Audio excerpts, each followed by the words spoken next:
I'm going to be really quick. It's 11 o'clock. I know you all look tired, okay? Thanks for sticking around for the end of that. Really excited for this team to be 2-0. There were, obviously, the last week when you look at how we started the game, just almost completely opposite this week. So thankfully, when one side of the ball is struggling, then the other two sides, they need to pick that side up. And tonight our offense did that as we started the game, and so did special teams. So how important that is to be able to play complementary football. I thought our line of scrimmage play was much better from the offensive line. Mockobee ran tough. All the runners really ran hard, yards after contact, which was good to see. We left a couple plays out there with drops that we haven't seen. So that focus, and you add those two plays that I can think of just top of my head, things are a little bit better. I thought the offense really, the plan that they had going into it, they were in complete control the entire time and listening on that side. They had answers throughout the game on the looks we were getting. Defensively, after the first two series, I thought we calmed down and played smart football. We were a little bit slow for whatever reason as we got started. We saw the formation. We had checks into that. We just didn't get it executed. So Coach Shear and the defensive side, they made some changes and went a couple of things that we had repped this week that we didn't think we were going to get to early on, but we had to. And the players did a great job on understanding what we needed to change and then going and changing it. I do believe Southern Illinois is going to win a bunch of games. I think they're a gritty team. I've got a lot of respect for the way they play the game. I think their head coach is really good. They've got some toughness about them. So I would like to give them credit as well. I said it last week, and I don't know if people will listen and understand this, but winning is really hard. And you got to find a way. You got to find an edge on how it takes to get your team there. And I'm never, ever going to apologize for winning. So we understand the challenges that are upcoming. We understand we're not anywhere close to what we will be as a finished product. We'll continue to strive in every single area. We're excited about getting into conference play next week. And what a crowd tonight at Ross-Ade. You talk about the band, you talk about the student section, you talk about the fans, with the lights, the music, and all the different things.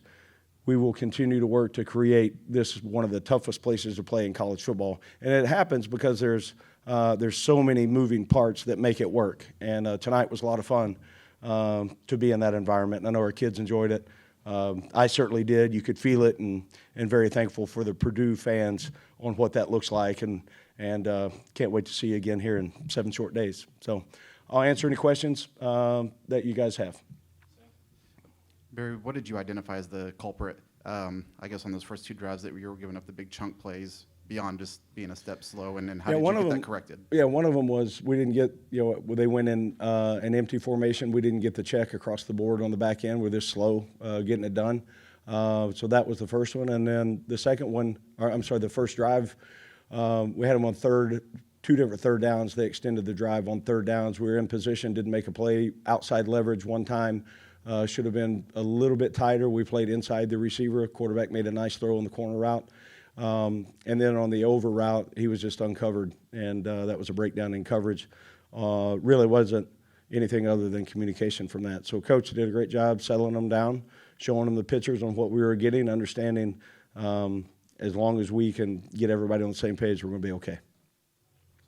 Yeah, Barry, just what was the plan tonight to ride Devin Mockobee? I think he had a career-high 32 carries for a rushing attack that had over 200 yards on the ground.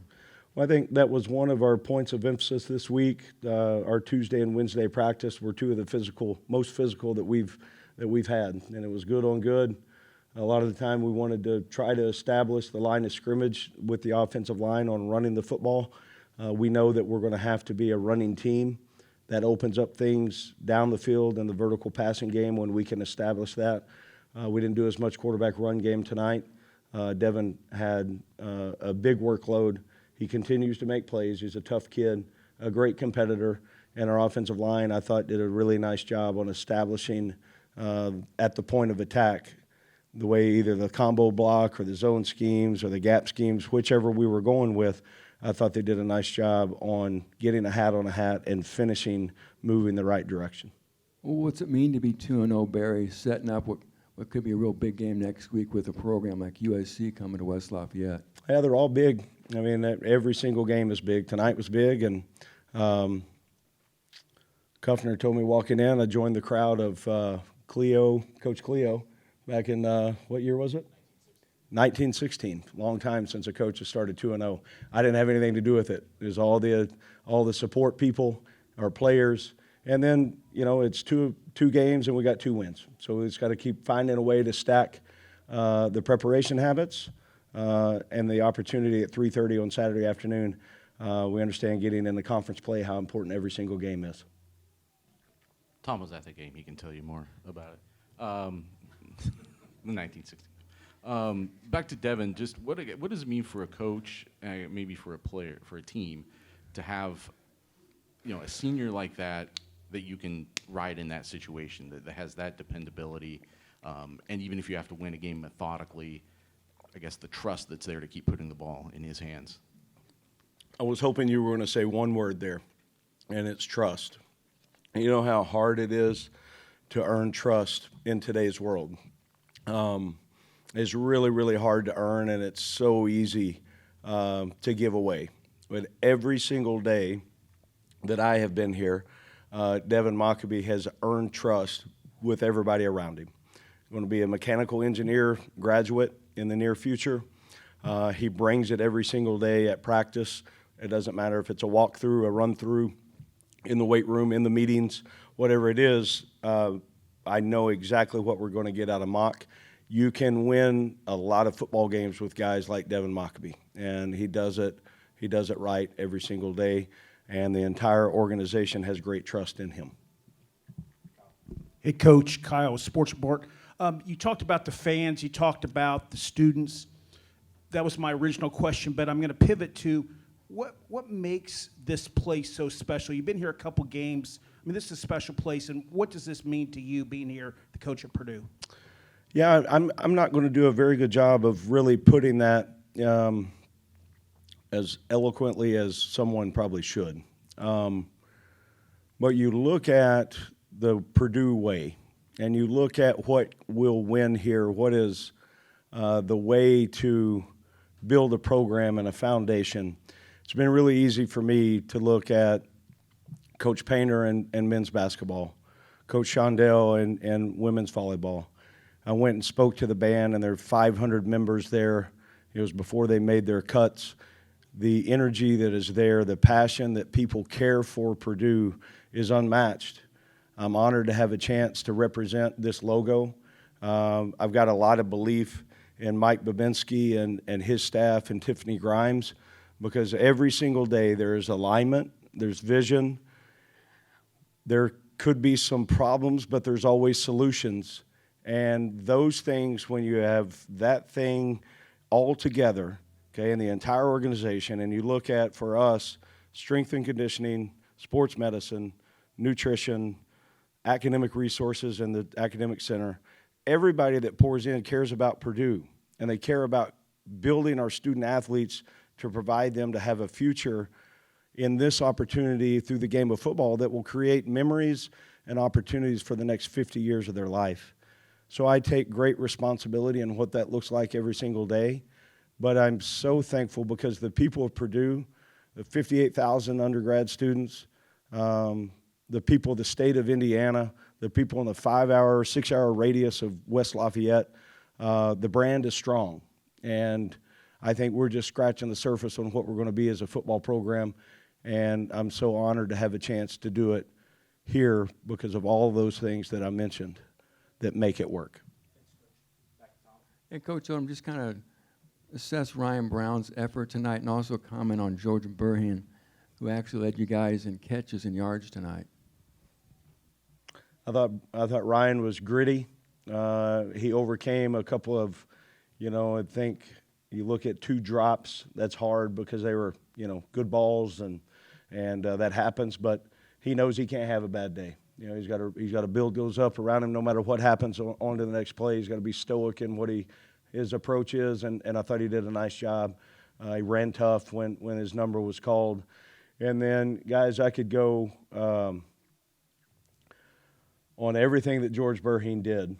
From, there's a number of guys that were here in the spring when he broke his leg, and it was a terrible, terrible injury.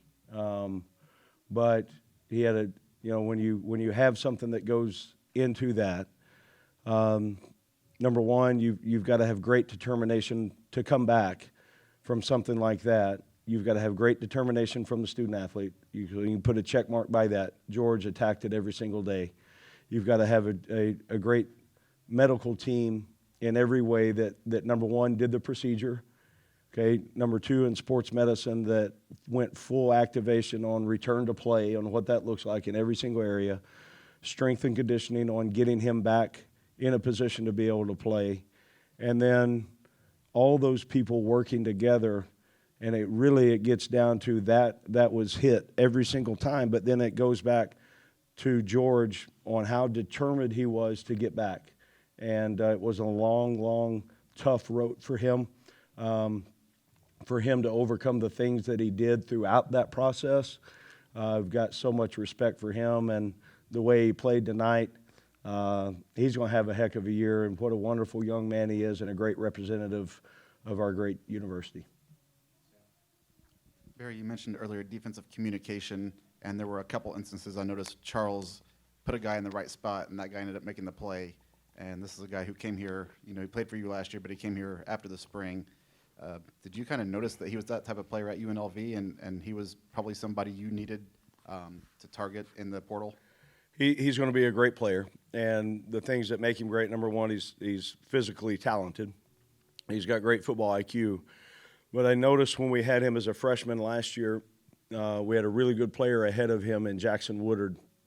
But everything that Woodard did, Charles tried to replicate. And if we were in a walkthrough and the one defense was out there, Charles was 30 yards behind the one defense, getting the call, the signal.